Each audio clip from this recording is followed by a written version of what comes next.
Well, good evening to you. This is WeatherBrains episode number 718 for the 21st of October. This is James Spann, the main bottle washer here, and we are about to get our act together. You know what this is? You know what this is. I mean, you know what this is. If you're a longtime viewer, listener, this is the pre-show, the magical part of this program where we do three things. We share boring personal stories, humorous anecdotes, and we say it, outrageous things. So what we do here is kind of do a few things we have to do before we invite the guests, including putting the embed code on a certain page that they use. They use it next door here from Master Control to get us on television. And if I don't put the right embed code, then they don't get the program. So we're going to do that. All kind of stuff to talk about tonight. Goodness gracious. Had a tornado in North Dallas last night. Had a tornado in Memphis this morning. It has been a very active 24-hour period here. And we'll discuss that at length, I'm sure, during the show tonight. I know Troy's got to leave a little early, but he'll be on with us. Troy, of course, is in Texas. Hopefully Kevin will be with us. Kevin and I both worked in Dallas. I worked there about 1,000 years ago. I worked at Channel 4 in Dallas back in the 80s. Kevin worked at TXCN, the Texas Cable News Network or channel, with Belo Broadcasting a while back. And have a lot of thoughts about that. And also, we'll talk about the Memphis tornado a bit as well. That was an early morning tornado. And a little bit of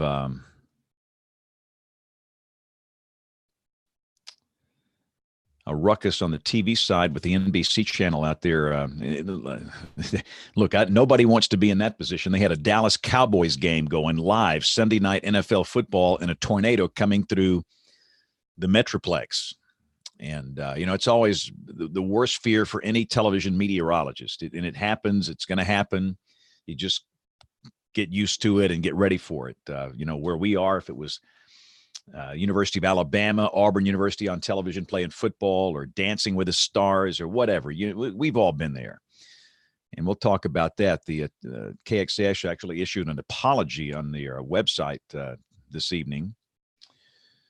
And we will discuss that.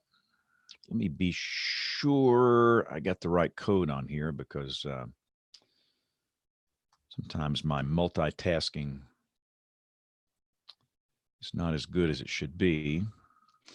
I think we're good now. All right. So now let's invite some guests on here. Do we dare do that? Sure we do. So let's invite our cast of characters. And here we go. See if hopefully Nate can join us tonight. Nate is over the NBC channels, and Channel 5 in Dallas is an NBC channel. All right, let's see if I can. 1, 2, 3, 4, 5, 6, 7. I think that's everybody. So now they have been invited. So in a mere moment, you will see the regulars popping into the shoe here.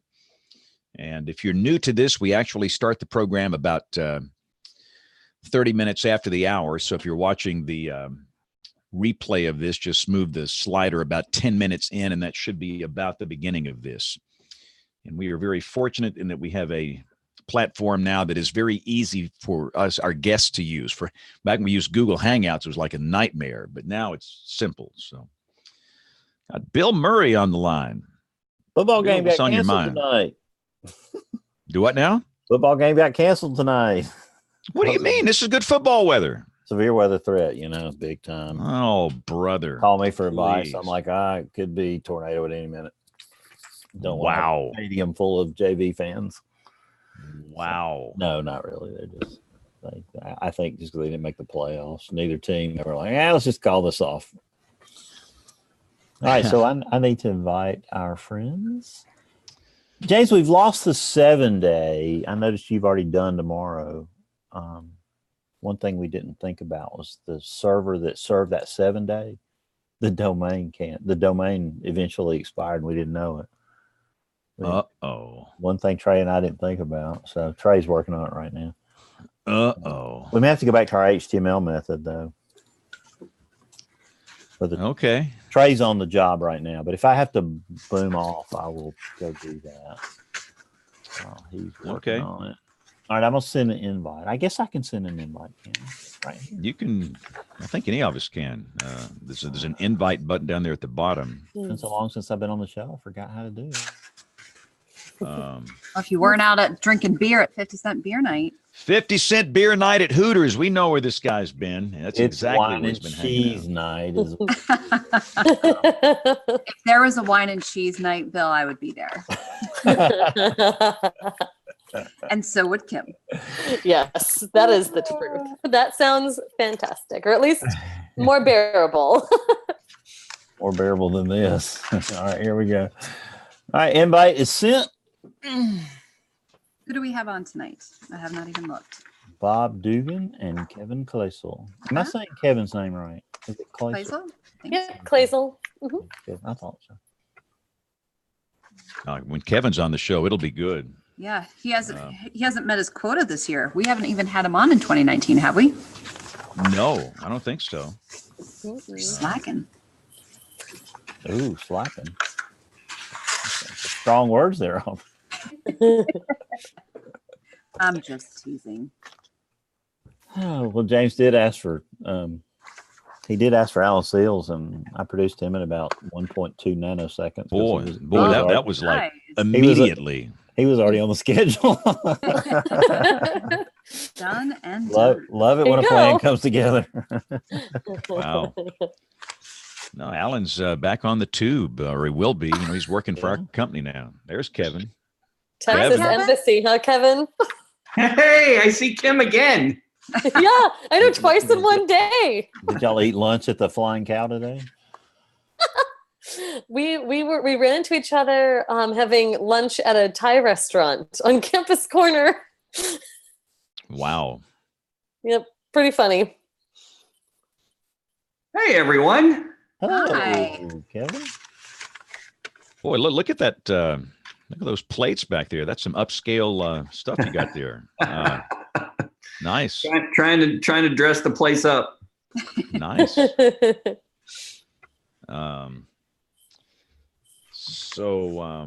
Yeah, we got a lot to talk about here. I hope Nate joins us. Oh, me too. I got the feeling he wasn't joining us. I think he's been digging a hole. So the question is, who wrote that apology for them? Was it? I wonder if Nate wrote that. I guess it was Nate after you emailed him. Paging Nate. I got to write an apology. I'll be right back.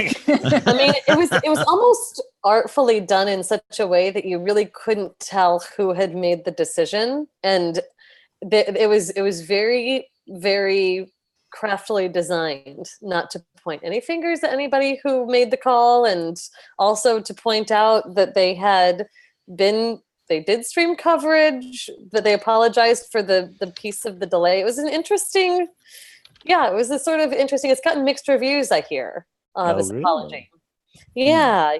I know our friend of the show, Marshall Shepard, is a little. He felt like it was sort of a watered down apology. Opinions may vary. It was still an apology, though. I thought it was kind of nice that they did it at all. That was a nice acknowledgement. I give them a thumbs up for having the guts to do that. I think they got credit for that. Mm-hmm. One day, Nate will tell you another story that I was witness to that I can't tell you about. Oh. One day, what? He'll be able to tell you. Now, why would you say that on here if you're not going to tell us? I mean, what's the matter with you? I mean, so you're going to leave us hanging? Make your underwear flap up and down your leg. That's what I did that for. Wow. All right, so where's Mr. Dugan? I don't. Oh, he's there. I see his placeholder, but I don't see or hear him. No video. Can you hear us, Mr. Dugan? course, I haven't talked. Well, I don't know what I can't remember. I can't remember 5 o'clock, much less whether I did a test with him or not. Hey, Dr. John, give us an audio check. Be sure. Yeah, I don't think can you hear me all right? Yep. Packers All not right. on tonight. Good. He didn't hear me. Packers not on No. tonight, Dr. John? No, they're not, Bill.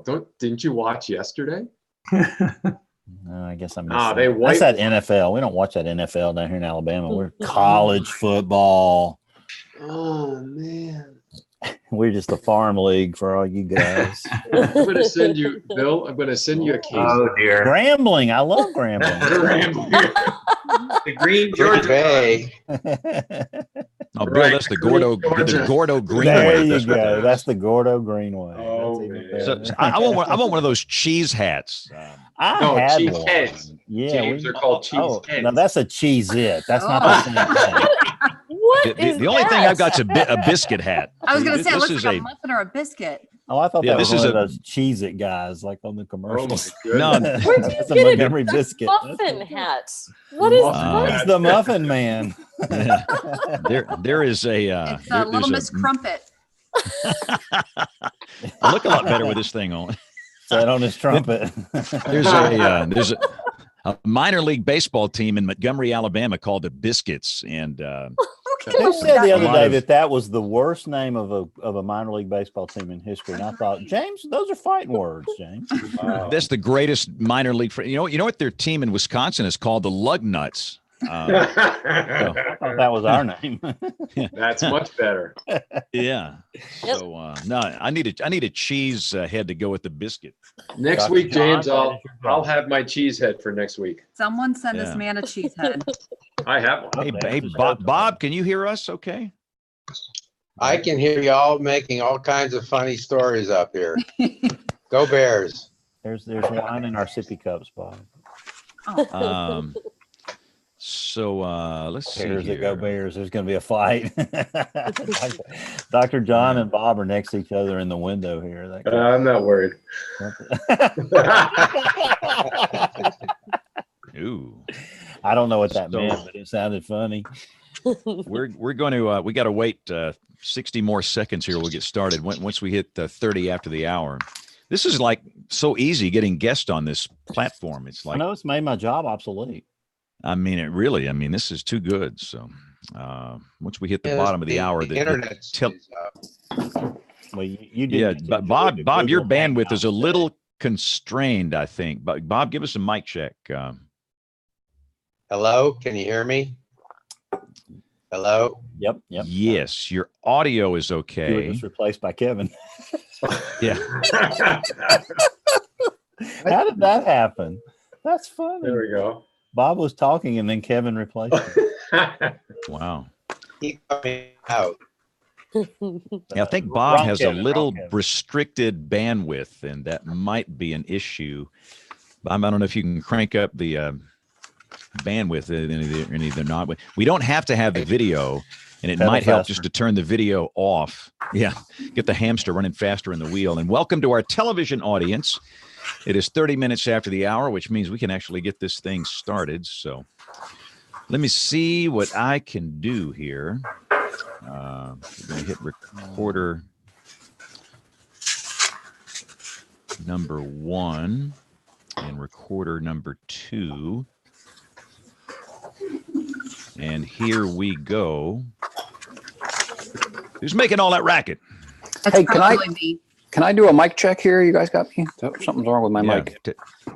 tap on your mic there. No, I think you're on your little earbuds. Yeah, my mute button is not working here. All right, let's get this thing rolling here. Here we go in 5, 4, 3, 2, 1. This is WeatherBrains episode number. Hang on, kill it. Wow. James Spann, Yeah, take 35. We Yeah, haven't had a exactly. false start in a long time. No, it's just this is not working here. Hang on here. Let me. 5 yards, illegal procedure. I'm going to start new audio files because that's going to thoroughly confuse our producer. And actually, if it went on that way, who cares? It would be even better. Here we go in 5, 4, 3, 2, 1. This is WeatherBrains episode number 718. This is the weekly show all about weather. This is for October 21st, 2019. We are typically in what is a quiet weather month, but the weather has not been quiet of late. Goodness gracious. Troy, what's going on out there in Texas, man? You guys were shaking and baking last night. Yep. Got up record highs in Austin, both at Bergstrom and Mabry yesterday.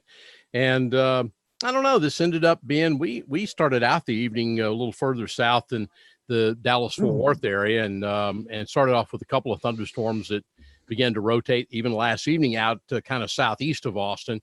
And National Weather Service Austin San Antonio issued a couple of tornado warnings. And of course, it was after that we had the Dallas storm, and storms up northeast Texas sort of are in between a really nice supercell, rotating supercell into the Shreveport area. In fact, that came before the Dallas storm. The Weather Service in Shreveport turned it over to Jackson, Mississippi for a while last night as they took shelter. And then about 9 o'clock is when the Dallas storm that we'll probably talk a little about. All in all, when you have 95 or 96 in the afternoon and you bring it back to highs in the 70s to around 80, Mother Nature has to give up a little bit. And that's what I think Mother Nature was raising a little heck last night. Yeah, we'll talk about that Dallas tornado here shortly. Let's see if Kevin, can you hear us okay? Are Yes, you there? absolutely. Kevin Closel from Norman, Oklahoma. So you obviously have some interest in that Dallas tornado. I bet you were watching that with great interest last night. Actually, we were busy around here. We had a tornado warning not far from Norman that clipped the southern portion of Cleveland County in which Norman resides. And so we had 2 tornadic storms that were about 30 miles from here. This is the second time in 3 years that we have had tornadoes in central Oklahoma this particular week in October. Wow, goodness gracious. So Kevin Selly down in Wichita Falls, how did you fare yesterday and last night? We were just on the very western edge of the instability. And so we had, our eastern counties were part of the watch, and we had a couple of severe thunderstorm warnings. Thankfully, not much damage. A strong wind gust reported at the northwestern edge of our area. I think I'm on the wrong microphone, so I may have to go and see if I can get a different cord for this. But we were pretty quiet just watching the events in Dallas. I know we're going to talk about this, and if for some reason I can't come back, I will mention that we, as part of this, do you go on TV, not go on TV thing, and the Dallas Cowboys, our station decided not to run crawls or run the bug during the Cowboys game. And as I mentioned, we were in the watch area, and we did have a couple of T-storm warnings. So I will mention that and then maybe come back in a few minutes. Yeah, we want to spend some time and talk about that, but we got to get some other guests on here first. Let's see. Let's go over to Kim, also in Norman with Kevin. And so, Kim, you were watching the weather with great interest, I would assume, last night. I was, and I was watching both the Dallas storm and what was potentially coming at us in Norman ended up going south. But it was a pretty interesting evening, and for a day here that it didn't feel like a classic severe weather day. And I almost worried for the people in Oklahoma that might take them by some surprise when the storms happened later. I was out walking in my neighborhood before the storms really fired to our west, and there were a lot of people out. The dew points were earlier in the day in the 40s. I mean, for us, that's very much a non-classic severe weather situation. It's just there were different kinds of ingredients present for that. So I was heartened to see things go pretty well in most places, but we did have some storm-related fatalities in the state with all of this. None of them to do with the tornadoes, actually. One with severe winds, with a tree falling into someone's house down in southeastern Oklahoma, and 2 people who started a generator in I think a mobile home and died of carbon monoxide poisoning. So it was strange, sort of one of those weird events that leaves you feeling, a mix of feelings. I'm glad that the tornadoes weren't worse here. I feel better that things in Dallas went as well as they seemingly did. I was very worried watching that, especially go over highways. But we did have some problems here in Oklahoma. So very much a mixed feelings kind of day. Wow, indeed. All right. Well, I know it was much calmer where Aubrey Urbanowitz is located. You didn't have to dodge tornadoes anytime soon. No, I had to dodge a little fog yesterday. That was about the excitement of my day. By the way, you got some creeper in the background, Bad, just in case you don't know. Yeah, we got our Bob Corso, our longtime anchor there, checking out the prompter. We've been having some prompter issues, so. Oh, I he's bet kind of a never big been called deal. a creeper. He's kind of a big deal. I'm a big deal. My home smells of rich mahogany. I have many leather-bound books. All right. No, that's cool. I like the newsroom look there. So, Bill Murray, welcome back. You've been at 50-cent beer night for a few months. Welcome back. Good to have you. There's one more week of JV football. So tonight's game was canceled because of the severe weather threat. All the headlines out of Texas scared them, and they canceled the game for a little drizzle. So anyway, I'll take this chance to be here. So it's good to be here, James. So and bring in our guests. I am going to, and I may bug out if we get them going because we're fixing an IT problem here. But tonight's guest WeatherBrain number one is now, and this is an old introduction, Kevin. I recycled it. The director of the Oklahoma Climatological Survey, Dr. Kevin Claysel, is Associate Dean, Public Service and Outreach in the College of Atmospheric and Geographic Sciences at the University of Oklahoma. He's also an associate professor there. Welcome back to the show. They told me that we haven't had you on enough this year, Kevin, so I'm falling down on the job. Great to be here. So, and I gave up that associate dean job, that desk job about 4 years ago for a boots on the ground operational job. So it's a little more interesting in my world than behind the desk. So that's the danger of reutilizing the last time you were on WeatherBrains, your bio. No because worries. Aubrey, that tells the story. It's been 4 years since he was on the show. Yep. 4 years?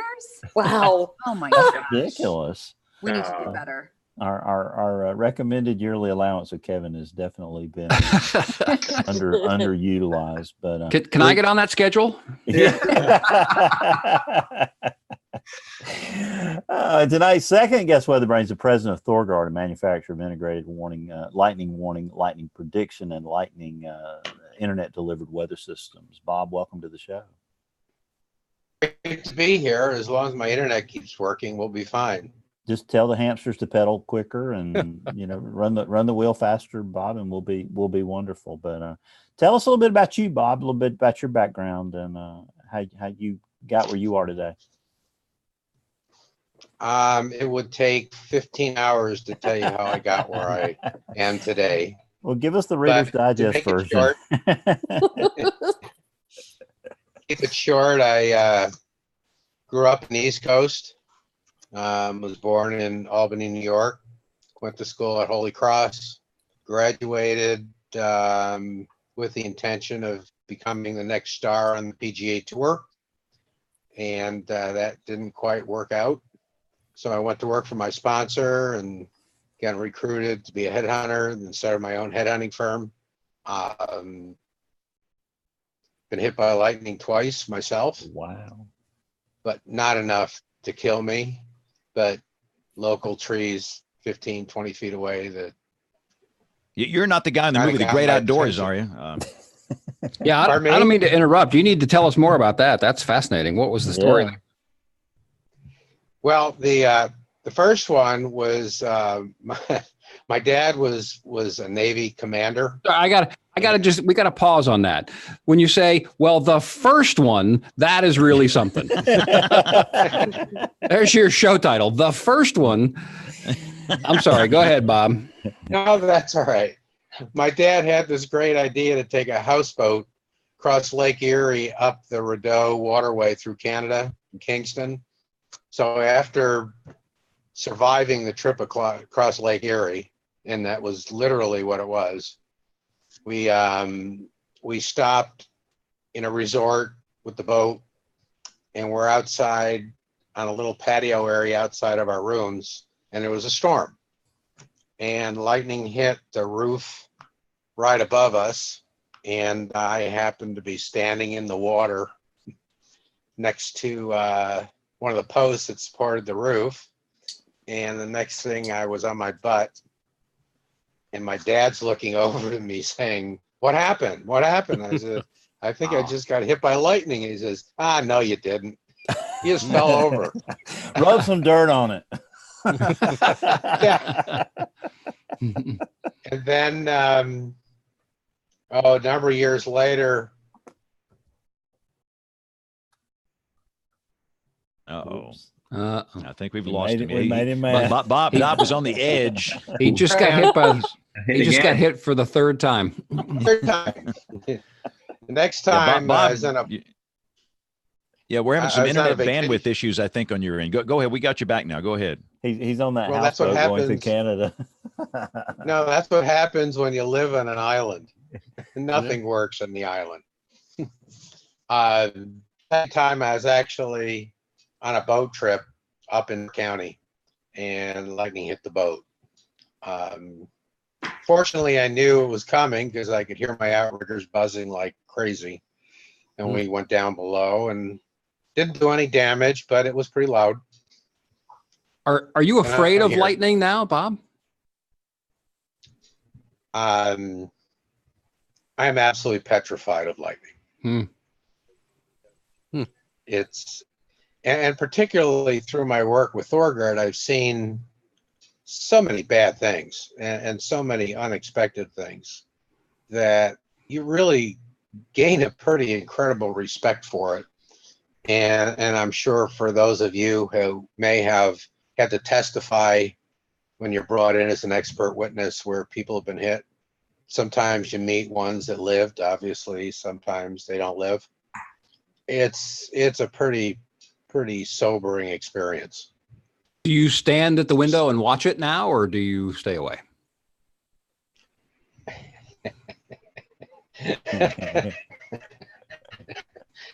Oh, I say I stay away, but I don't. We like sitting out on the porch during storms here in the island. I live in Southwest Florida. And when a strike gets within less than a 0.2 of a second count, we go in. No. All right. Well, I'm sorry. I didn't mean to derail you. You were doing your history. All right. So No. That's that was fine. the first time. What was the second time? Second time was on the boat. Oh, okay. Yeah, that was when he dropped out. Gotcha. I see. All right. Well, good. Well, now talk to us. There was this interesting scenario where you ran into a tournament director and had a little run-in with him, and then that led to the development of your product. Talk about that for a minute. Well, back in the 80s, I won enough amateur golf tournaments and was kind of over my golf. I'd started a new business, so I was spending an awful lot of time building that business up.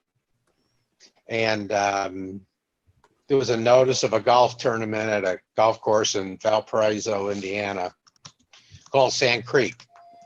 And Sand Creek was considered Augusta National of the North. It was owned by Bethlehem Steel. You could not get on that golf course except through this tournament. So I entered the tournament. I hadn't played a competitive round probably in 2 years. We got to the 8th hole in the first round, and I was 6 under par. Uh-oh. Yeah, but those 1200 baud modems are great when they work. Back, I'm sorry. Where did we lose you? Where did you lose me? Not under very- par. Yeah. Okay, well, I was playing real well, and come up on us, it was everywhere. And I told my guys I'm going in. And if you play in a golf tournament, if one group goes in and nobody else does, you have a real mess. But it was dangerous. So I went in, and guys came with me.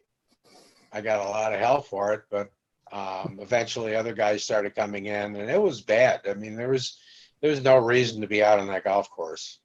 So I bitched enough that the end of the tournament, the director of the tournament said, well, if you can do better, why don't you just take over the golf tournament? Well, I did. So I decided if I'm going to take it over, I'm going to do my best to make it one of the best tournaments in the country. So we built it up to the point where in Golf Week magazine, it was one of the top 10 tournaments that amateurs could get into. And I met the inventor of Thorgard, who had also invented an incredible fish finder, which he had sent to me before I knew anything about Thorgard. and I fell in love with it. It was an underwater radar system. So you could scan, you could change the angle of your scan. It was just incredible. So he started telling me about his lightning prediction system, and I said, you can't predict lightning. Of course, he didn't like that very much. Then he invited himself up to do our tournament in 1988.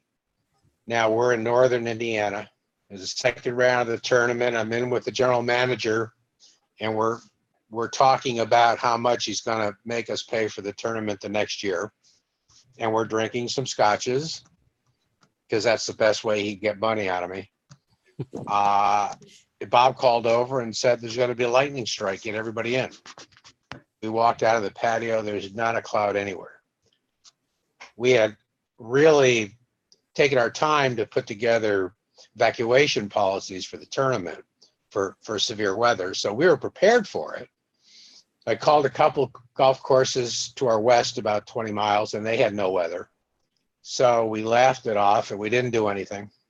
A couple of minutes later, Bob very anxiously was screaming at us, telling us to believe him. So we convinced our volunteers to suspend play. And it was about 11 minutes from the time he first told us that that strike was coming, that the strike hit a pond along the 18th fairway and knocked 6 kids down. That was a bolt out of the blue. And the storm it came from was over Waukegan, Illinois, about 60 miles north of us. So what was how did he know? What was the trick? It was his Thorgard system. It predicted a bolt out of the blue. Wow. And as soon as it hit, the general manager looked at me and he goes, I think God just called you to do something because this guy cannot take this company anywhere. And this is something you've got to get out there. And after the shock and everything got over, we obviously got the ambulances out. Nobody got hurt seriously. I thought about it and still wasn't convinced it was something I wanted to do because I wasn't a meteorologist. I didn't know very much about lightning. And I was working on another project with a gentleman named Gary Loomis out in Washington that makes the best fishing rods in the world. And he had me working with him developing golf shafts. So I was kind of getting away from the executive search business into these other things, which, yeah, I really, fishing and golf is what I love. But long story short, with some advice with some people, and one of those people was definitely not my father, I ended up getting involved with Thorgard. Well, that's really interesting. So keep going. I'm sorry. No, my father was a senior executive with General Electric. In fact, Jack Welch, if you know the name, he was chairman and CEO of GE. Jack worked for my dad in Pittsfield Chemical. Dad got up there pretty well, and he said to me, he says, if there was any equipment out there in the world that could predict lightning, Bob, I would know about it. I'm with GE. When he said that, I said, you know what, Dad? I'm going to do what I've done my whole life. I'm going to go with Thorgard. Wow. So just want to let you and the listening audience know Bill had to leave. Bill sends his regards to everybody, but I'm going to pick up his line of questions where he left it. And this is a really nice moment to ask you a little bit more about Thorgard 360. Can you tell us a little bit about how it works? Well, Thorgard is, though the operation of Thorgard is very complicated, because if it wasn't, other people would be doing it. But to keep things simple, it's like an extraordinarily smart atmospheric voltmeter.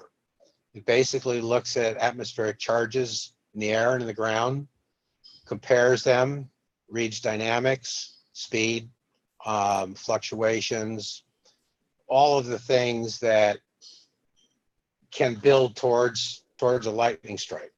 So the system is like a smart voltmeter. When it gets to a certain point, that is something that's been developed since 1973, which is when ThorGuard was first developed, the system actually sends out a red alert telling people it's time to come in.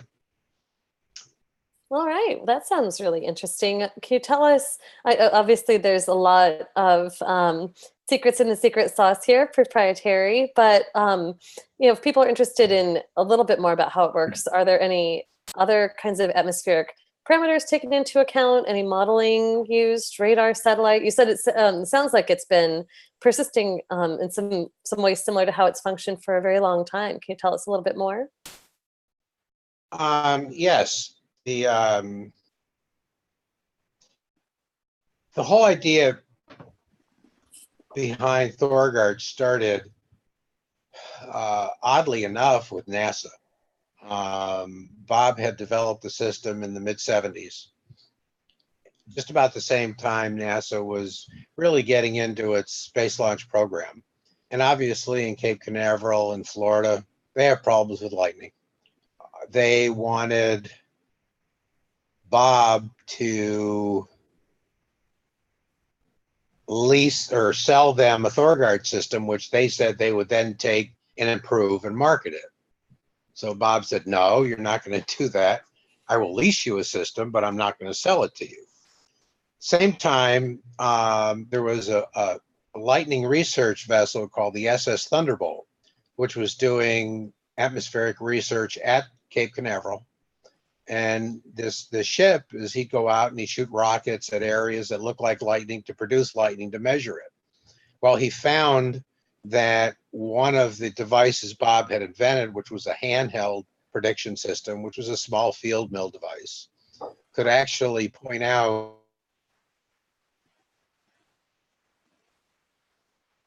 Uh-oh.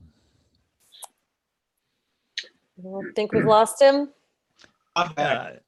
In and out. This is terrible.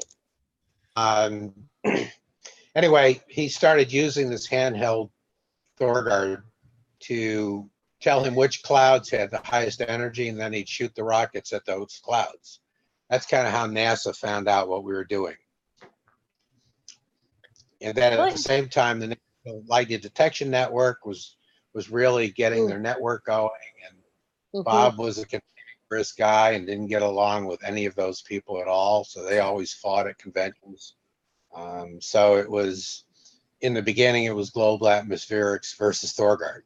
And ThorGuard started off with Eastern Airlines, Air Canada, and quite a few military sites. And he only leased the systems, which required maintenance. So he maybe got to about 30 leases, and he'd drive around the country taking care of everybody. That was his job. All right. So it's an interesting set of organizations that sound like that use the technology. Can you tell us about any others? Are there any major colleges or NFL, NASCAR, Disney, other kinds of venues where there are a lot of people outside that might benefit from knowing more about lightning detection? Well, I think in terms of my belief is our government customers are probably our most sophisticated customers. They're all scientists, they're explosive engineers, they're pilots, they're explosive trainees.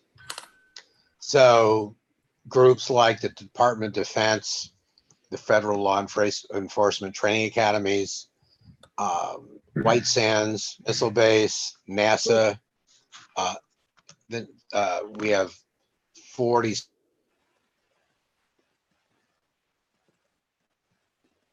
And he's gone. I think he's gone.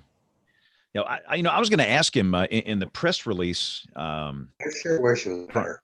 Uh-oh. I think he just came back. Bob, are you back again? I'm back. Okay. Yeah, you're coming and going. But listen, while I've got you, let me just jump in and ask a question, Bob. Sure. I'm a television meteorologist and got a release from an agency called the Buffalo Agency, and I guess they do public relations for you. Yeah.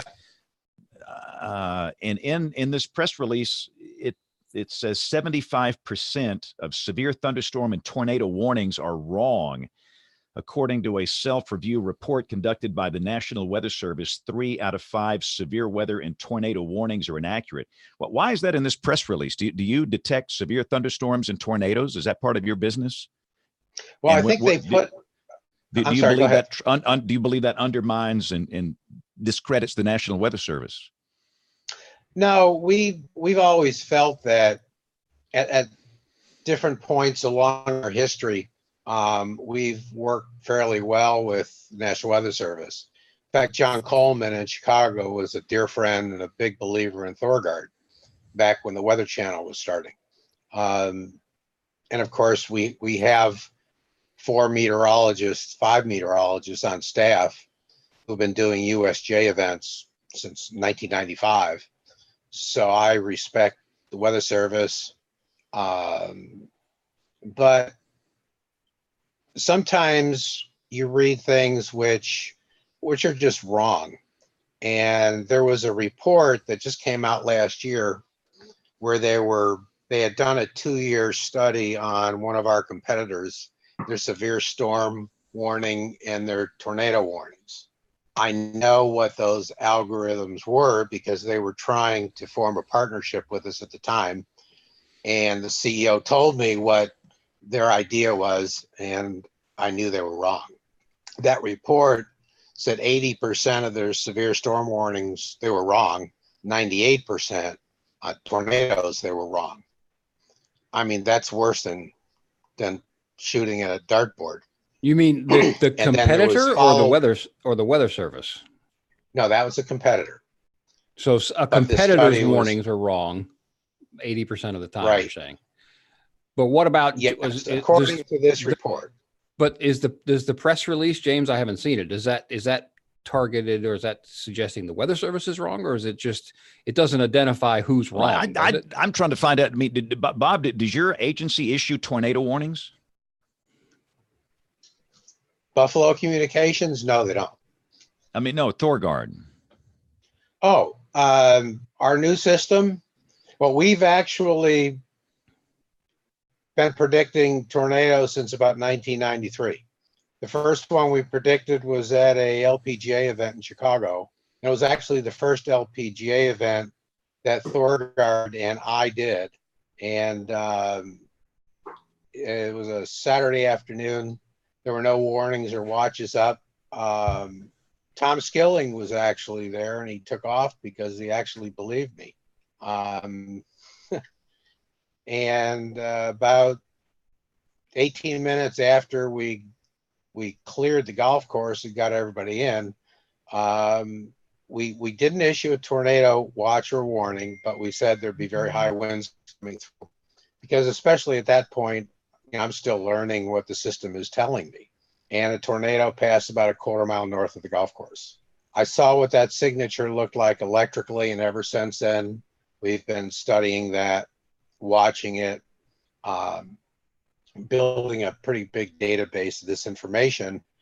Now with the new 360 system, it is a beta version in the device, but that beta version will be supplemented as that 360 gets closer to more tornadoes throughout time.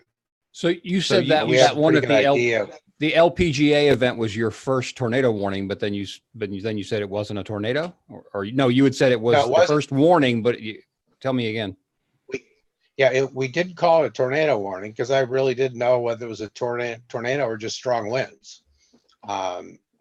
We put out a warning for strong winds because there were quite a few people out in the tents, the open tents in the golf course, thinking it was just going to be another short storm delay. And because of what I saw, everybody off the golf course. And I think we lost him again. I'm curious to see what exactly they're in the. He says he's predicting tornadoes. I mean, what is this like? Right, that's the question I wanted to ask. I don't understand what that means, and I would love to know what his false alarm ratio is. Yeah, we need to get, when he comes back, we need to get him to turn off his video. I'm here. Hey, Bob, in your video window, if you hover over it on the upper right, there's a little blue box with 3 Should be a little blue box with 3 dots on it, and you should be able to stop your video onto that. Hopefully that eases up some of the bandwidth.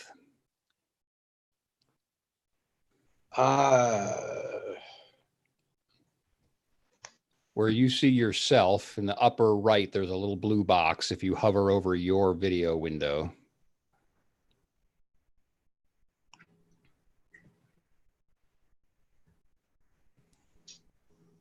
And again, while he's doing that, what we're trying to establish, Bob, are you in the business of issuing tornado warnings?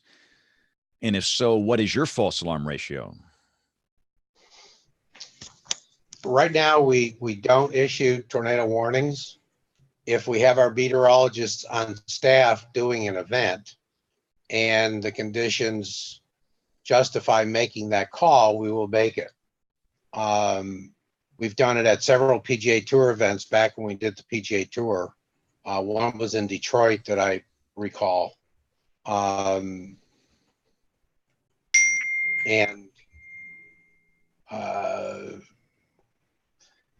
our previous units to the 360 did not have that capability. Unless you were I'm just trying to find out. It's as though Sure. you are criticizing the National Weather Service in your release here. And by the way, in my CWA where I am, the FAR is not 75% as you claim. It's about 35 here. So I'm trying to find out why you're criticizing the National Weather Service if you don't issue tornado warnings. It's almost as if you were going to say you do a better job than they do. I don't understand what the criticism is about there. Okay, I'm not criticizing. Let's get this straight. I'm not criticizing the National Weather Service. That study that they pulled that information off, those were the numbers that were provided in that study, which came out within the last 5 or 6 months. So whatever they put in that press release, we didn't put in that press release. You mean your PR company did? And you still haven't turned off your video, by the way. Yeah, and again, just to read what it says here, and again, I would assume this is going out to television meteorologists. It says that 75% of severe thunderstorm and tornado warnings are wrong. That's a pretty bold statement. I would like to know where that data came from. And it says, according to a self-review report conducted by the Weather Service. Is anybody else familiar with anything like that here on the show? I think the Weather Service is probably referencing the annual GPRA measures, GPRA measures.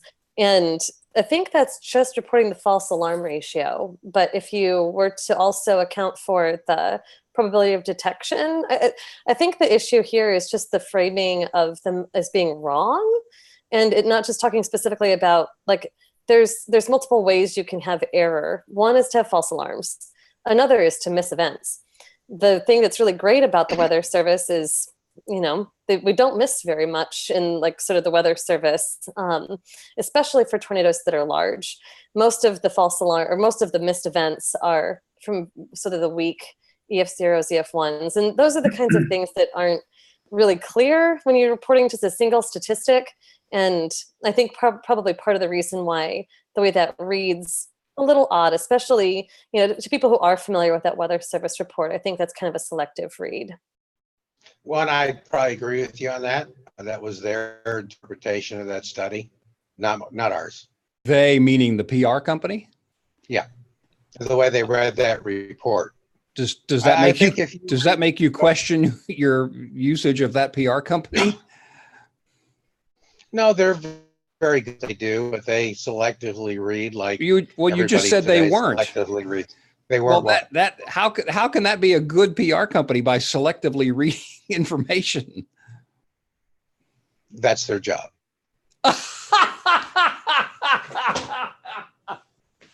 Come on, Bob. I'm just being straight up. All right, well, I'm not going to beat that one into the ground. That spoke for itself. But so let me shift and ask, what kinds of verification numbers or information or data do you have on your system? Does it get every lightning strike 10 minutes ahead, 15 minutes ahead? What are the stats that prove the claims from the PR company that selectively reads? They don't make any claims. We do the ThorGuard lightning information. We know what our systems have been doing for 44 years. But has that ever been released for any kind of independent verification or scientific comparisons or anything like that? We haven't done that, and there's a reason for that. What were those? I mean, can the rest of us see the verification? Is what I'm saying. If Yes, you could. How would we do that? We'd have to release the data. We have the data points that comparing lightning strike data with radar and the ThorGuard prediction rates. And is that available to us? It might be. Might be. How do we ask for that? Kind of expect that. We know that Norman has had some interest in getting one of our systems for testing purposes. But how do we get a hold of that data was my last question. We'd have to supply it to you. Okay. I think I'm done. But again, in the release, it says ThorGuard predicts up to 25 minutes in advance and at an extended radius of 25 miles from a system's location. And within the paragraph, it mentions lightning and tornadoes. I'm trying to see, is this a claim for lightning only or tornadoes only or both? Well, we can, as we have found, depending upon the kind of strike it is and the speed of the everything, we can provide anywhere from 8 to 30 minutes advance warning of a lightning strike, whether it's a side strike, a back strike, or a BOB. As far as tornadoes go, the ones that we have called have generally been without a tornado on the ground. We know what happens electrically in the atmosphere before a tornado commits itself to coming to ground.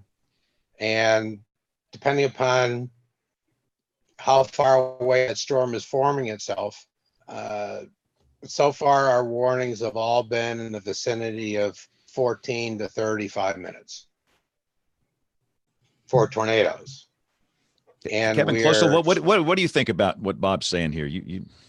I'd love to hear your thoughts on this. Well, I think one of the things that we struggle with, as many of you know, the Oklahoma Climate Survey does in fact own and operate the Oklahoma Mesonet. And that's 120 stations across the state every 5 minutes, all of these different parameters. And I'll just be honest. I mean, this is not directed at ThorGuard, but if we are going to purchase an instrument, we never believe the manufacturer ever. That's not in our business. Our business is to look at the instrumentation that we use, calibrate it ourselves, test it ourselves, et cetera, before we'll ever deploy anything. And I think from a standpoint of whatever metric we're using, whether it's anemometers for wind or whether it's lightning or moisture, pressure, you name it, we are going to undertake a significant level of testing. And the Oklahoma Mesonet has done that with a variety of sensors that are out there across this space. And I think one of the challenges with this type of lightning detection, at least from my perspective, which is nowadays the event space, is it's fantastic to be able to warn on the possibility of a first strike, lightning strike in your vicinity. But what we've seen from systems like this, and it's not just ThorGuard, again, I'm not picking on ThorGuard here, but the problem is that the metrics aren't the same with radius. So for example, you might have a system that does a great job within 2 miles, but then the performance degrades when you get out to 5, 8, 15, 20. And when you're talking about an event like a football stadium or the Daytona International Raceway or something like that, you're talking about needing tremendous lead times against storm motion, against storm evolution, against needing to make a nowcast, not only with an instrument like this, but satellite, radar, modeling, intuition, experience, all of those things. And we just don't see the performance metrics that we would like to see unless we're using something like total lightning detection, right? A total lightning detection system allows us to actually look and see where we're having lightning strikes. We can use the new GO 16, whether it's the GLM or the day cloud phase products, so that we can actually begin to see the separation of liquid and ice in a storm. And those are working for us much more successfully in terms of making evacuation decisions, or if we're going to clear a fairgrounds or a football stadium or whatever the case may be. So I think as a user of these types of systems and information, we're going to do our own testing. We are never, ever going to believe what any manufacturer, and whether, that's any instrument company out there, and there are some great ones, but we're going to do our own testing of those systems and have our own metrics in hand before we ever use something.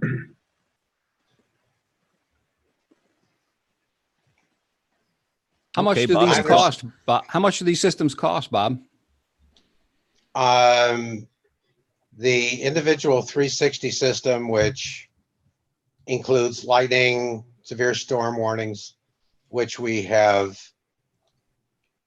had great success with the new system, not only in identifying severe storms that are being generated, but also indicating to the customer that even though there's a severe storm warning in the area, the severe storm doesn't occur. Our rate right now on that is over 80%. It's spectacular. But that system costs about $15,900. I'm sorry, $15,900? Yes. Okay. So your That probability provides- of detection is 85%, is what you're saying, right? What's your false alarm ratio? On which aspect of the system? Because we've got severe storms right now, we don't have one. We haven't had a failure. But we've only had... So you're saying you've never had a false alarm with a severe thunderstorm warning you've issued? With the new system, correct. How do you define severe thunderstorm in your world? In our world, it's a purely energy-driven event. What does that mean? Well, it means a combination of total energy, energy migration between the clouds and the ground. And as a thunderstorm goes beyond the thunderstorm, the total energy being created by that storm increases to pretty significant levels. And with our new system, we're able to see much more voltage than we were ever able to see in our older systems. So it's just a voltage measure? What is define energy? You've used the term energy. Energy is positive and negative discharges and growth. Size. So your definition of a severe energy. Definition of a severe thunderstorm is only electrically based on the criteria? Yes. Well, that's because sort of apples and oranges, isn't it? Well, we've spent a lot of time looking at the definition of a severe storm. And I don't want to argue with anybody what people believe or don't believe. We have so many severe storm warnings down here in South Florida that it's just kind of normal. And as you know, with a severe storm, high winds are required. And if the severe storm warnings that we get that are issued down here are actually accurate, then there's something wrong with the wind definition, because we never get those winds, but we get a great deal of lightning. I think my question was, you're comparing apples and oranges. If you're comparing yourself, what you have, to severe thunderstorm warnings and verification rates to the National Weather Service, how can you compare those two when they're not at all the same? See, that's the difficulty in submitting our systems to studies, because when we do golf events, our meteorologists use radar, the best available in the location that they're at. They use ThorGuard, and they use one of the lightning detection networks. And what we've learned over the years, and this is not knocking the networks because they were really designed for long range detection, they're not very good. They're very inaccurate. And I can tell you right now, we had a storm here 2 weeks ago where the system at the Marriott on the beach went to red alert. And 9 minutes later, there was a strike. And it was the only strike that storm produced.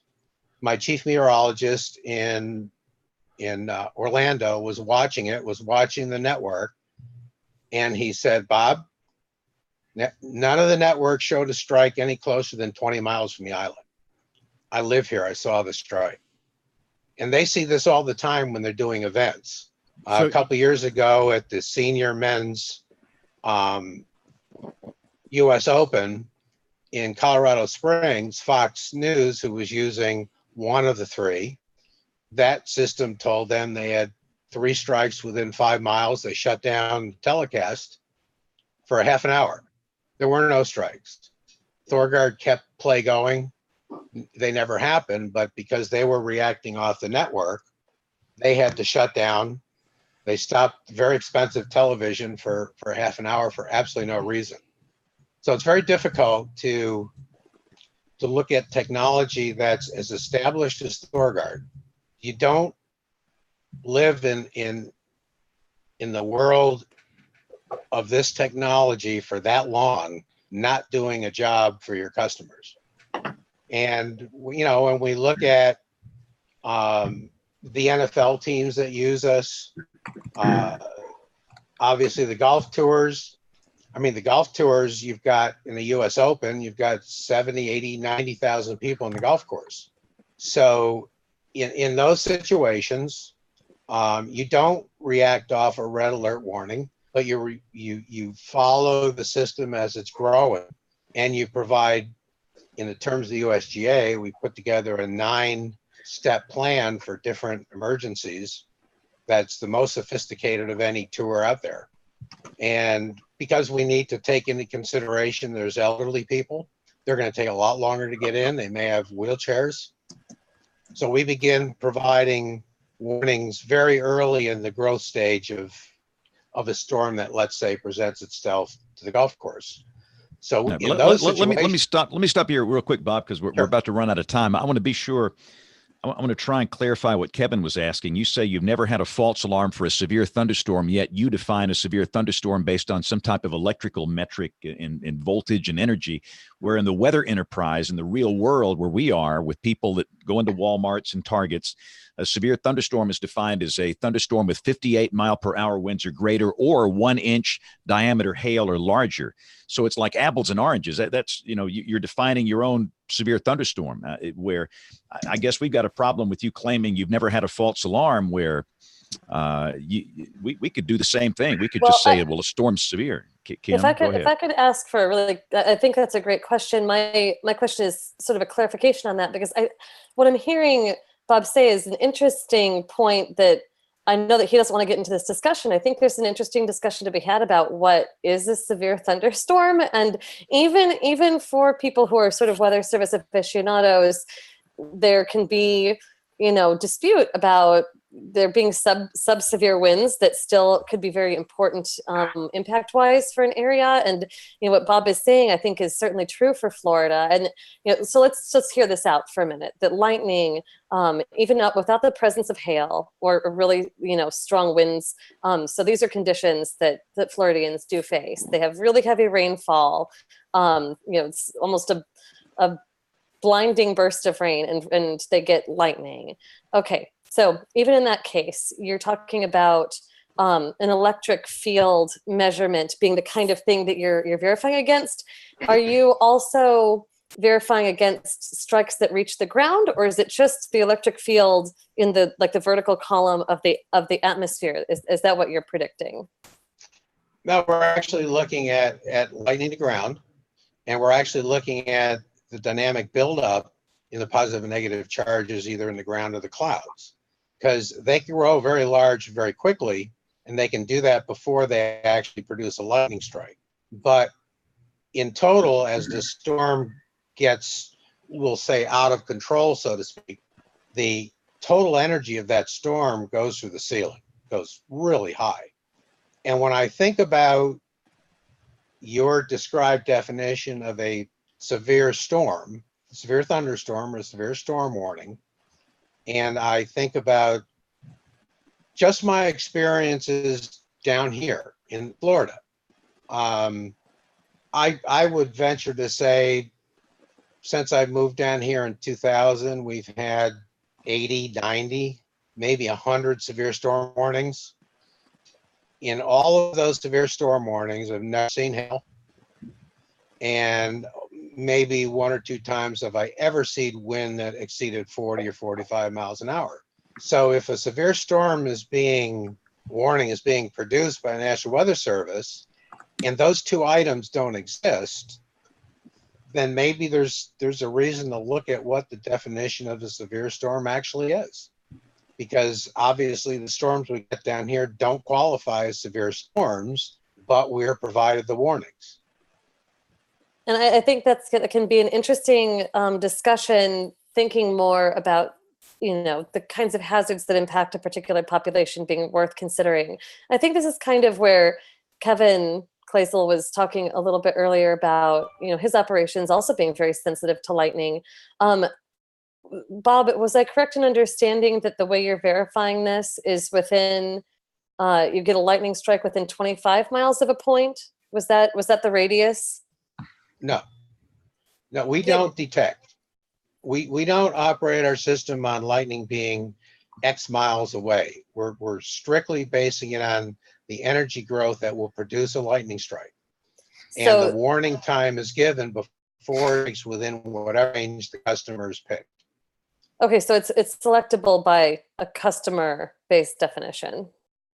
Yes, for instance, an airport. They only need to worry about the ramps. So the workers only need 3 to 5 minutes to get in after a red alert is called. And we have a lot of airports. We have a lot of airlines. And part of their job is to make sure that they keep those ramps open as long. So they're usually running on a prediction range of 3/4 to 1.25 miles. So they could have lightning 3 or 4 miles away, and that energy hasn't built up within that inside range enough to shut them down. And it sounds scary. It is scary. I've been out. I don't like that, but that's the way they run it. And Air Canada started that range setup back in the mid 70s, and all the Canadian airports still use this, and they still use those ranges. And most of our airlines and airports use them as well. So then you get to a larger event, let's say at Brown Stadium, they've got a soccer event going on. Then what they will do is because they've got a lot of people in the stands, and they know the people are not likely to move very quickly, they'll probably shut down at a warning level, which is before you get to red alert. That can give them 20 to 30 minutes to clear that facility before lightning hits, but with a very high probability that it's going to impact the stadium.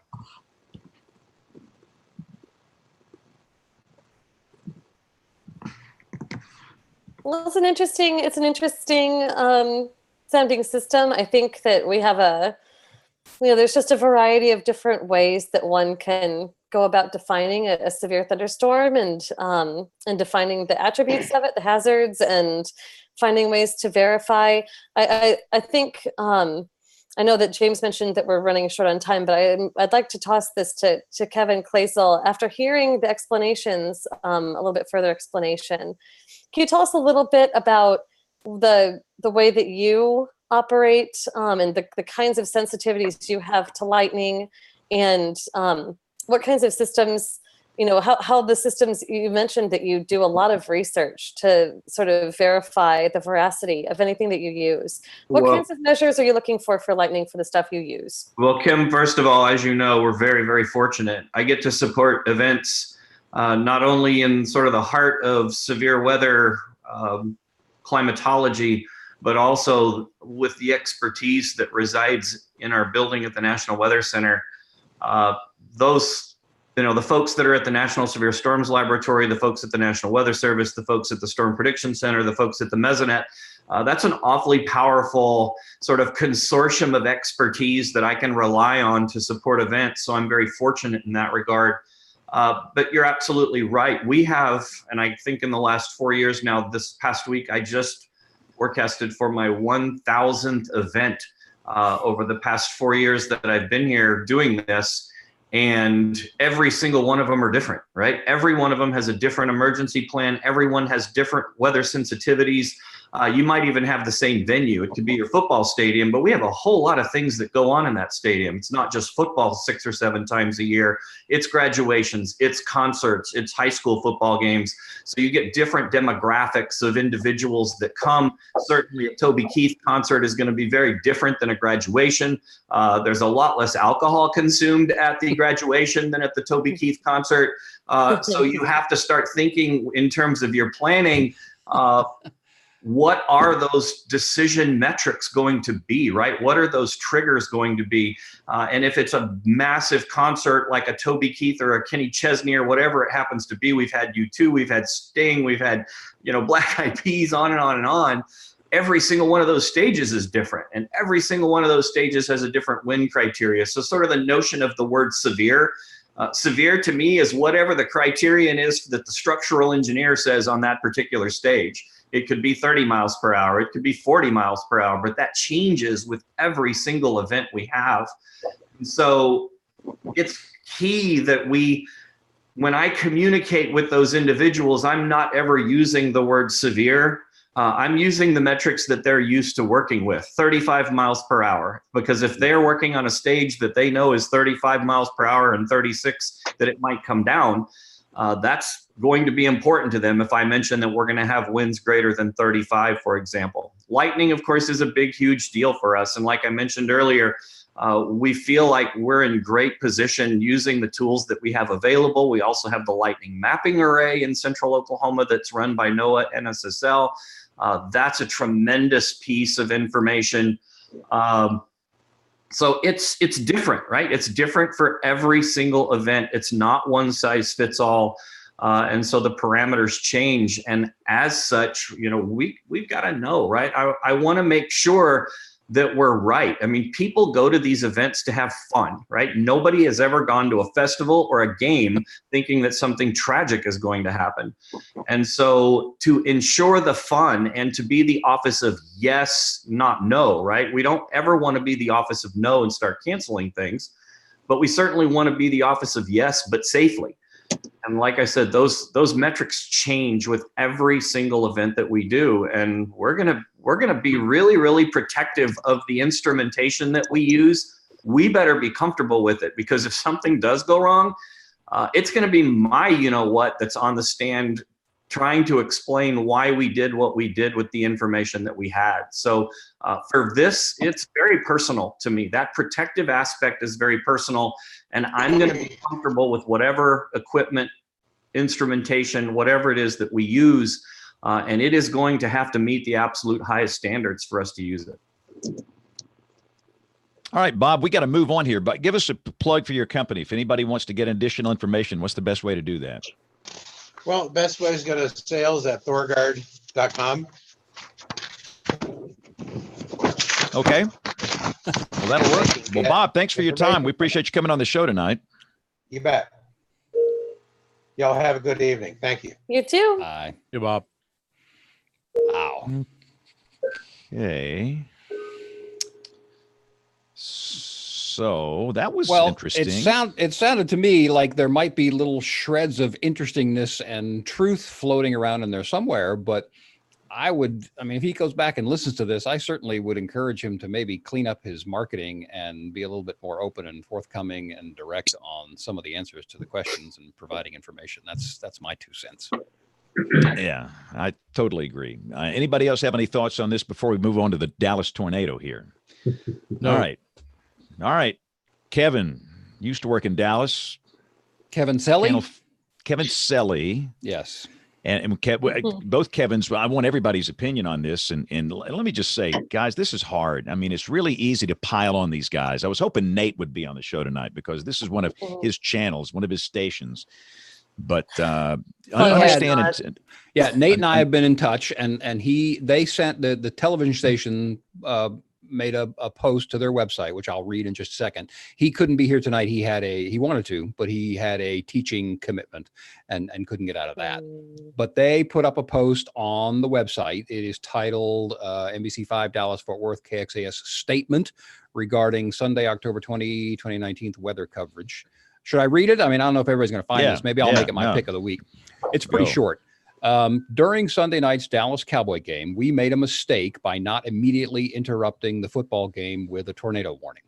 Although our meteorologists were tracking thunderstorms across the area when the National Weather Service issued a tornado warning for Dallas County, we delayed breaking into programming for 6 minutes. Our meteorologists were also streaming live weather coverage throughout the evening on our site, NBCDFW.com. We also alerted the football audience to our weather live stream throughout the game. When it comes to dealing with severe weather, we know that seconds matter. We should have broken into football programming sooner. We apologize and want you to know that we're doing everything in our power to make sure this does not happen again. We look forward to regaining your trust and anyone who we may have disappointed. So there's the release. So, and again, you heard that, and listen, I have been in these TV stations for 41 years, and I have been faced with those type of situations where you've got, the season finale of Dancing with the Stars. You've got Alabama versus Auburn. You've got something big on television, and there's a tornado warning. Worst possible scenario. Let me just say, it's easy to throw rocks when you're not in the midst of that. Do I think they made the right decision? No, I don't. But I'm just saying, and we don't know where that mandate came from, that 6-minute delay. Did some person in management tell the meteorologist not to go on TV and wait until a timeout or a commercial break? Did somebody within the corporate structure above the local management do that? I have no idea who made that decision. But was it the right decision? Again, no, it wasn't. But I just think we have to be careful before we throw rocks at these people. So, James, Troy, what do you think? You're in Texas. The bottom line, sorry, it's past the children's hour, I guess. You're screwed if you do, and you're screwed if you don't. And that's the bottom line. And so my position is, if you're going to get hate no matter what. You are going to be chewed out, reamed out. You're going to be told the worst possible thing. Listen to vulgar profanity, no matter what you do. So here's an idea: why not do the right thing, which is to, if nothing else, double box it. You take one side, you put the football game on the other side. Well, let me tell you this, James. The thing that's interesting is I watched Channel 5 during their coverage last night on the web stream, and God bless them in a way. I mean, they were covering it, but all of a sudden, the chief meteorologist there would just stop and he'd say, "Let's go on TV," and they would stop, and then you would see them go on TV, and then he would say, "Now we're going to break away from TV. If you want to go back to live streaming, we're on the live stream." Then there was double box for a little bit, so you could tell there was a bit of indecision about how to quite handle this. I find it interesting that this tornado or that mesocyclone basically started over the football game area. I mean, it started over the mid-cities, and it started to move northeast from there. My question is, it was already past there, but I guess my question is, was there anything done at the football stadium as a result of this? But Kevin Closel, do you know? Yeah, I do actually. Paul Turner at Jerry World at AT&T Stadium is one of the best in the business with respect to severe weather and security and things like that.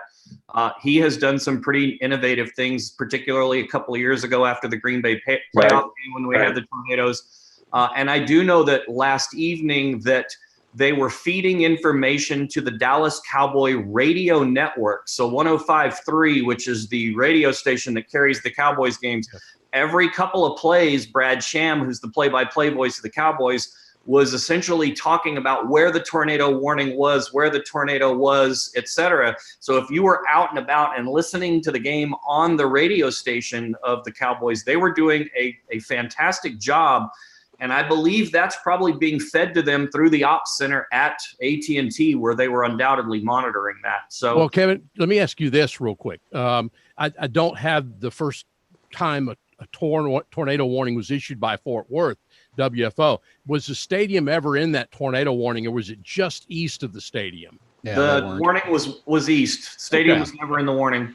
Okay. And Kevin, just so you know, Jerry prefers that you not call it Jerry World. I understand. Okay. I know you're on the other side of the river. I wasn't sure if you knew that or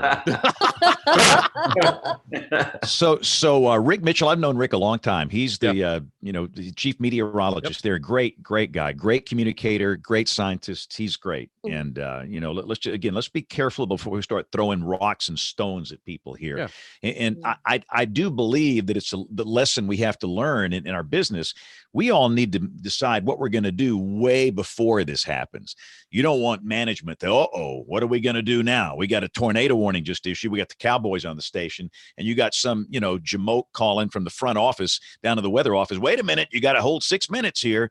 You don't want that. You want the weather people in control, and you want a policy in advance, so there's no ruckus going on during these kind of things. But James, you know good and well, and I think ABC 3340 is probably different, but in many cases, it is exactly what you said. Someone has made the decision based on what kind of game you have going on, and while there can be a plan, we all know that phone call can come out and say, "Look, we have a ball game tonight. Don't interrupt it." Yeah, that's what we had. That's what we had here, because we couldn't get our crawl or bug on the air, and we didn't have any tornadoes, thankfully. But there was nothing that covered up the football game. Yeah. So you had the Cowboys game on your channel, Kevin. Yes, Selly. it was on NBC, Okay. and I'm an NBC affiliate too. So we had a couple of our eastern counties under the watch, and then there was a couple of warnings in our northeasternmost county, Stevens County. T-storm warnings, not tornado warnings. And the weekend meteorologist was told that they were not going to run crawl or bug on the game. So has anybody seen the overnight ratings by any chance? Nate said they were huge, obviously. Far and away blew out the other programs, including I think the newscasts that were on the other stations, because the game ran a little beyond that, the traditional 10 o'clock time. But yeah, he said they were huge. I think even double. But James, let me make it clear that I think Rick Mitchell was doing the best he could. I could tell there was pressure when you sat there and watched the live stream, and then it'd go black for a second, and then it would appear that it looked like it had gone to television. Then he would get out of that and go. I think he was really trying his hardest, and I don't fault him at all. He did what he had to do. I thought the coverage was very informative off Channel 5 in Dallas-Fort Worth. Yeah, it's tough during a football game because the breaks float. They're not scheduled breaks, and so they were probably having to deal with that. All of a sudden, being told, "Okay, we're going on TV." Their web infrastructure. I never got on the web. I did get on to watch through their app on my phone. And here in Oklahoma, we had, of course, Mike Morgan was running the comm for KFOR, NBC affiliate here. And like I said, we had tornado warnings up here. And what they did was they actually moved once the tornado warning started being issued. Up until that point, he was just coming in during the commercial breaks. But once the tornado warnings were issued, they moved the game to a different channel. They have a sister channel that can be watched. And so the game was on a separate channel, and KFOR was running wall-to-wall weather coverage while the tornadoes warnings were at play. So that was how they handled it here in OKC. Yeah, and we're blessed. We have 2 full power stations here, and we can be creative if we have to. And I think, again, that's something you discuss and you formulate a plan, months before this happens. So when it happens, nobody has to think. You just go through your plan, you move the game, or you double box away. Or if the owner of the company says no severe weather coverage, at least where you can just focus on a live stream or Facebook or whatever you've got. So. But James, does that work pretty well there? I mean, do people understand when you say we're moving this coverage over to channel whatever? I mean, does it work pretty well? People get it? Well, we haven't had to do that yet. Okay. And understand there are also some contractual situations with some of these networks where you cannot do that. You're not allowed to do that. So every situation is different. But the bottom line is, what we promised here when this little thing was formed 23 years ago, if there's a tornado warning, we're going to be on the air. We stay on the air. Now, there might be a double box involved if we got some big event. We didn't promise we're going to take up the whole screen. There could be a double box, but we promised we would always be there on television. And I know apps are cool, and Facebag and Twitter and, TikTok and Snapchat and all that. That's great. Kevin loves it. Kevin, not Kevin Closel, but Kevin Selly. But we know, and again, Kim, correct me if I'm wrong. Most people are still watching television here. And, and television is very important. It is still very important. to a lot of people. And, you know, I you know, if I'm going to do it, I've got to do it. And if you break your promise one time, your promise is no good. It's like anything else in life. You break it one time, your word's no good. So we've not broken that in all these years, and I'm not going to break it. If it was me, I'd go on. Of course, again, I'm probably in a different situation. I am in a different situation than Rick and those guys. Well, you asked, you know, if you have any question about what James just said, go up and talk to people at Boeing. Yeah. Trust trust takes a while to build, but you can destroy it in a split second. And that's what their apology said. It's going to take a while to build that trust back, and it's going to hurt them for years, because next time there's, and listen, tornadoes don't come through Dallas every day. You know, the last one, I guess, was in 1957, the Oak Cliff tornado, whenever that was. So, Kim, your thoughts from the social science perspective on this, on the communication. And let me just say this, nobody died. Yeah. We had no loss of life. To my knowledge, we had no major injuries from this. So the warning process worked apparently very well. Yeah. I mean, in some respects, there was some discussion among the social science interested over the last day about this. And, you know, one of the things that we know about people is that they mill for additional information. So it's not uncommon for them to be watching TV, but also looking online anyway. And so if they looked at the one channel, it wasn't showing it and they wanted it, they could go to another channel. My concerns were sort of in order. People who were watching the game who didn't then, like, they didn't get the notification in time to really realize that it was them, but they needed to kickstart that process to confirm the threat for themselves. And I was really concerned for motorists, you know, people who aren't able to watch TV. If they were listening to the game on the radio, was that broken into more? How would they have known where they even were? People passing through who don't know the geography. I think, you know, I think we were really fortunate that we didn't see worse injuries. And part of that is because it was a Sunday night. Traffic was minimized. It was during the games that probably minimized it even further. It was a commercial district and sort of higher end residential districts. So that helped. It was an EF3. We don't expect people to die in those unless they're hitting really vulnerable housing or, you know, sort of higher density traffic. So it's sort of a mixed bag of feelings from and thoughts from the social sciences side. I think we kind of got, to some degree, we got a little lucky, just with so the particulars of where it hit, when it hit, and this could be a nice opportunity for that station to reflect on their policy and to think about, you know, can we give really quick notification and send people, you know, really efficiently, make sure that they get to another channel. If they need that life-saving information, if they're relying on us for that notification. But otherwise, you know, there are other channels. There are other channels that are providing this that were wall to wall. It wasn't like it was the only TV station. So, you know, I think the only thing I fault them for is the thing they apologized for. Yeah. Now, you know, we had a case like this back in the 80s. We had Alabama and Auburn, which where I live, that's the biggest game of the year. We had a rotating wall cloud that went right over Legion Field, and it ultimately dropped a tornado and it killed 2 people. And they didn't go wall to wall, obviously. They didn't break in. They just ran a little bug. It said tornado warning. That's all they did. There was no crawl. And I was on the other channel, 13, the NBC channel here, wall to wall. Nobody, and I mean nobody, was watching me. They were all watching the Alabama-Auburn game. And, you know, that's the thing. In a case like that, I'm sure the overnight ratings showed huge numbers for the Cowboys game and what's going on. Everybody's watching that channel. And, you know, everybody else, and I'm sure we need to get Rick Mitchell on this show. What we need to do is get Rick on here. Yeah. And have him talk about it. And again, Rick is a great guy. I mean, he is smart. He is good. He is a good communicator, a great scientist. And I'd love to have him at some point, if Nate will allow him. Yeah. Is Nate his boss? I mean, no.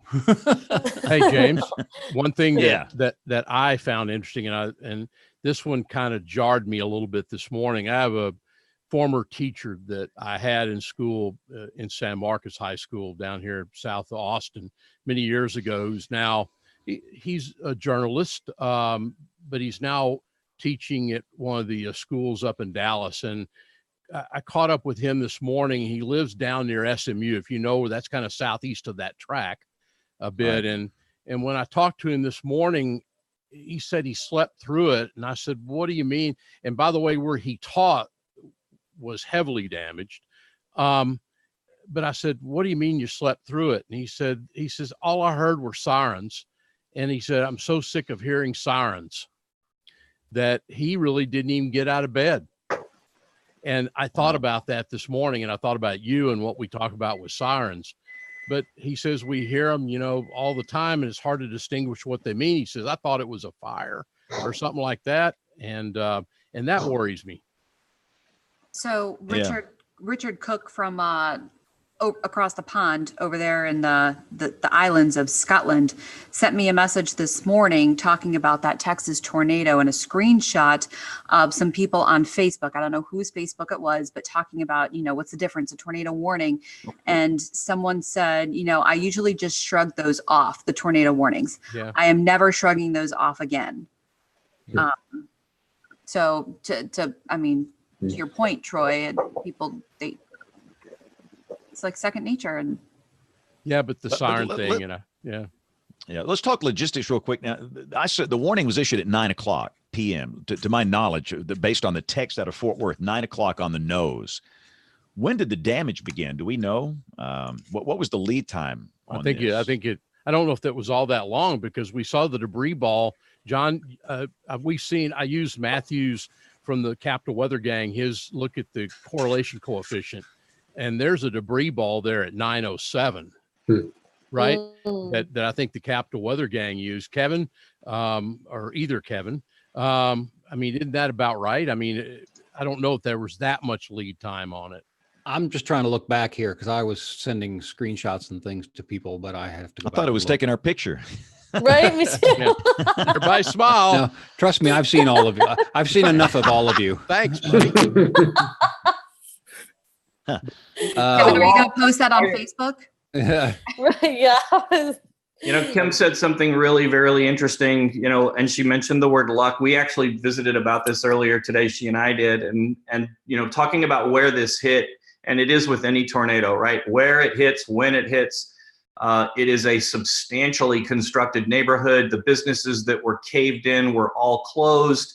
You don't have anybody in any of those schools where gymnasium roofs collapsed. And you are one day after the end of the Texas State Fair, which ended the day before. If you had rolled that same tornado on a Saturday night through Dallas rather than a Sunday night, just 24 hours earlier, I think you would have seen a much different set of sort of horrifying images and metrics and things like that had it been 24 hours earlier. That's scary.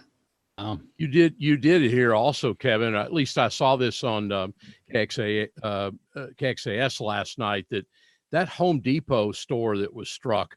Now it's a Sunday night, so they close. I think they closed a little bit earlier than usual, but they said the people that were supposed to be working the overnight, they had actually sent those employees home with the word that severe weather was on the way. So that was fortunate. Wow, that's great. Yeah. That's really wonderful. They must have the Thor guard lightning system there. Oh, Kevin. Oh, Kevin. Y'all look out for lightning. Yeah, I was going to say, yeah. Go ahead. No, I was just going to say, I was going to ask your thoughts, Kevin Selly, because you were in Dallas-Fort Worth for a long time. And what are your just general thoughts on the issue? I'm just kind of wanting to start looking forward too, because, there's a really interesting quote about journalism in general, and I can't remember exactly how it goes, but it's something like our house is on fire and we're trying to put out the flames while still trying to build the new house at the same time. And that's what's going on. And that stinks because we didn't build the house, previously, but we are doing it. So I kind of want to look to the future. It's like, okay, well, where are we going here? And let this be a call to action. I said on this program at least a year ago, and James poo-pooed me, that we have entered the post-severe weather on television era. And we have. This is a big sign of it. We've seen little bitty signs. There are little episodes of this all over the place. Alert days or whatever it is. And then there's conflict with Dancing with the Stars or whatever these things are. We've been seeing all these things. And they're just indicators of the problem that we're now in. We're not even entering it anymore. So I would really call on the broadcasters, and I don't think I even know if I believe this is going to happen, but the broadcast companies to start to more seriously address these things in finding other ways while this current house burns down. And also to remember, I don't know if this is a humility question or not, but we television people have no inalienable right to weather coverage. I mean, we've been doing it a long time, and so we kind of get credit for it, and a lot of people have come to us. But yeah, the model is changing, and we're not properly addressing that. That comes to the old book that I've mentioned a number of times on this program, the Clayton Christensen book, The Innovator's Dilemma. And the old model's dying. We need to more aggressively move into the future model, in my humble opinion. James went away. He did. I said he poo-pooed me, and I scared him off. I was scared. I mean, I think this is a neat point while we're talking about innovations. It's sad that Nate's not here, because something that I think he would raise is the future of broadcast television. Right. It's something that's been raised on this program before. You're talking a little bit about the future in terms of the policies. And one of the things that also could be coming is a change of technology. It's the ATSC3 system. So there had been the digital transition that already occurred. We could actually be soon in the midst of yet another transition.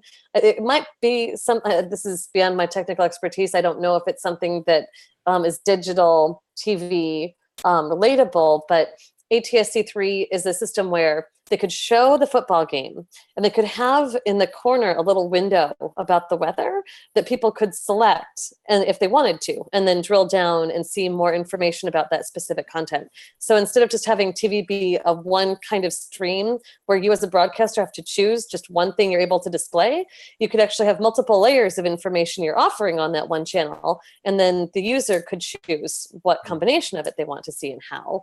And that could be an enormously freeing way for you as a broadcaster to not have to make these decisions anymore. It would have to be thoughtful in assuring that there is some break-in where people know that it's them and they have to actually look at something. But there's also a GPS enabling and geo-targeting capability with that technology that could help people to know, yeah, it is you. And the user could actually select the radius of interest. So that if certain landmarks, not even just them, but maybe their families are in the way, they could be alerted. And I think that, I look at that, and that's the kind of thing I want. So there could be solutions coming down the pipe. I agree with your assessment of the potential. My forecast, my prediction is that it's not going to happen, because I don't think the phone manufacturers and the TV manufacturers and the public are going to embrace it, because it requires more stuff crammed into an iPhone, or it requires another device. And I'm pretty sure Sinclair and maybe Nexstar have been, which are the two biggest owners now, have been pushing this thing. But I think that's partially because of their own self-interest.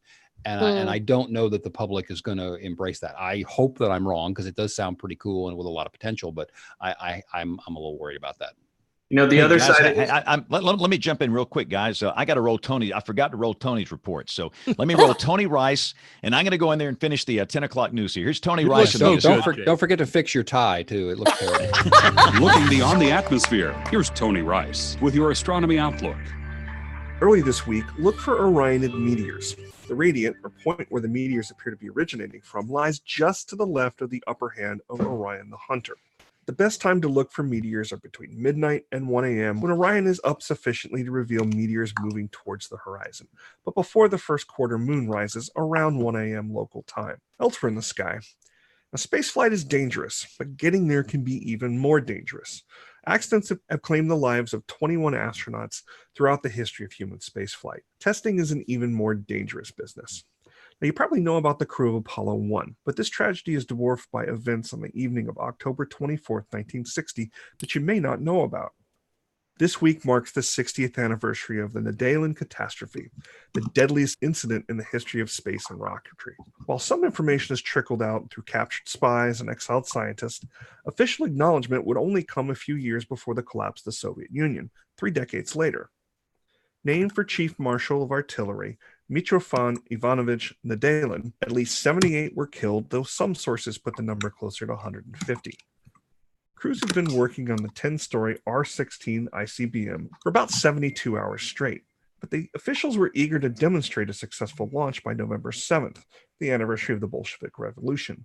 They ordered the launch preparations be performed manually, and they ordered it be done wet, while the department chief in charge of the firing range recommended draining the fuel and performing these dangerous activities on a dry rocket, common safety measure at the time. Nedelin not only ordered this step skipped, but he set up a folding chair on the pad to watch, and he brought along his subordinates and visiting dignitaries. At T-30, an errant signal to a poorly designed switch ignited the rocket's second stage, ripping through the first. It ignited hundreds of tons of propellants, a particularly nasty combination of nitric acid and hydrazine that had been nicknamed the devil's venom by Soviet rocket scientists. It was corrosive in liquid form and produced poison gas when burned. Those right there on the pad were the most fortunate. They were instantly incinerated by the explosion and massive fireball. Others died as they tried to escape the spray of acidic fuels, only to suffocate from the resulting poison gas. There was a commission that investigated the incident, but they declined to punish anyone. Communist Party leader Leonid Brezhnev said, "The guilty have already been punished." The site was quickly cleaned up and another launch attempt mounted. That attempt failed as well, but at least no one died that time. That's your astronomy outlook. Follow me at RTB Hokie for more spacey stuff like this. Man, what a segment from Tony. Looks like it's just the three of us, guys. Should we roll on to our picks of the week and close us out? Why not? All right. Well, with that, does anybody have a pick of the week? Troy, did you have one? And Clazel, we can give you a second. I don't know if you have one prepared. Yeah, and believe it or not, I have one. I want to thank Andy Mahoney, who's up at the University of Alaska. One thing that has been so neat, and I think Kevin has seen this, and pretty sure, Kim, you have, but up at Barrow, Alaska, they've got the ice cam, which they have always had on top of the Wells Fargo Bank up at Barrow, Alaska. And it always looks out over the ocean to the north. And they've always had it. And back August the 1st, they actually dropped it. And it didn't give much indication why. Well, I had gotten in touch with Andy up at the University of Alaska, and they've gotten back. And today they've begun to bring the picture back. It's a slightly new web address, but they basically changed, I think, the system that was hosting it. And it's really an amazing image if you haven't had a chance to look at it. The view northward from Barrow along the coast and of the city of Barrow, Alaska. And I'm just, my pick of the week is I'm happy that the folks up there have found a new hosting company and it's available again. And it looks like Seafog has moved in over Barrow again. Wow, that sounds great. Thanks. Yeah. All right, Kevin, it sounds like you have a pick. So I do have a pick, and it's the Event Safety Alliance. The Event Safety Alliance is a nonprofit. Their website is eventsafetyalliance.org. And the Event Safety Alliance has just started a series of podcasts on how to have safer venues. And of course, weather becomes a huge part of that. So we've been doing some various weather podcasts within the Event Safety Alliance, and those are for anybody who's working in the event space, whether you're a meteorologist in weather support, or you're a planner or city manager, or anybody working on fairs, festivals, events, concerts, etc. Give a listen to those podcasts at eventsafetyalliance.org. That's great. Thank you for that. And since everybody else left, that leaves all of their picks of the week free domain. I think, is that the rule? Does your pick get posted if you don't get to describe it? I don't think so. Disqualified. I think you're disqualified. Well, if I'm able to steal it, I'm going to do the apology letter as my pick of the week, because I think that should be archived with this episode. I think that was a nice note. I know that some people feel like it should have gone farther, but I think that the station, is a tough call, and I think they've apologized for what they needed to apologize for. So, awesome. Yeah. Any other closing thoughts from either of you guys? Thanks for the invitation. Thank you for being here. It was great to have you, and especially, to opine on some lightning related matters. That was really helpful. Sort of like a wreck. You just have to stare at it for a little bit. Yeah. It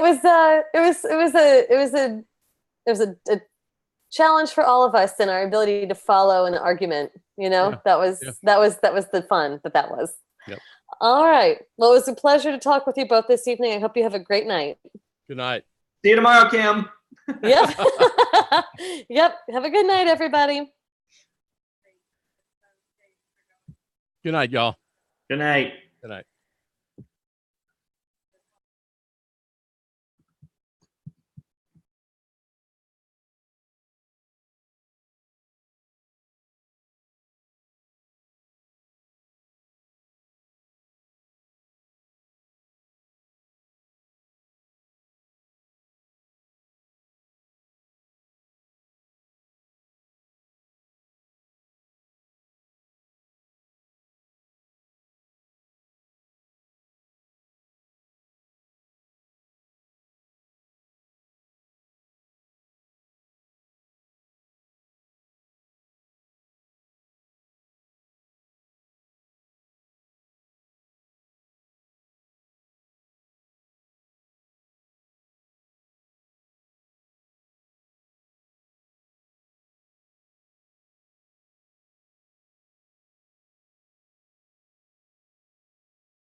And let me turn my camera on here. And this is that magical time where we're simulcasting Song of the Night on Instagram and WeatherBrains on YouTube. How confusing is this? So we're going to turn off WeatherBrains here. Thanks to our regulars. Very interesting show tonight. We talked about a product called Thor Guard. And we talked about the Dallas tornado situation last night, the TV coverage, the warning process, and all that. If you missed it, they'll be up on the podcast apps after midnight. So we are going to terminate the YouTube broadcast right now. Thank you guys for watching. We'll see you on WeatherBrains next Monday night, 9:30 Eastern, 8:30 Central.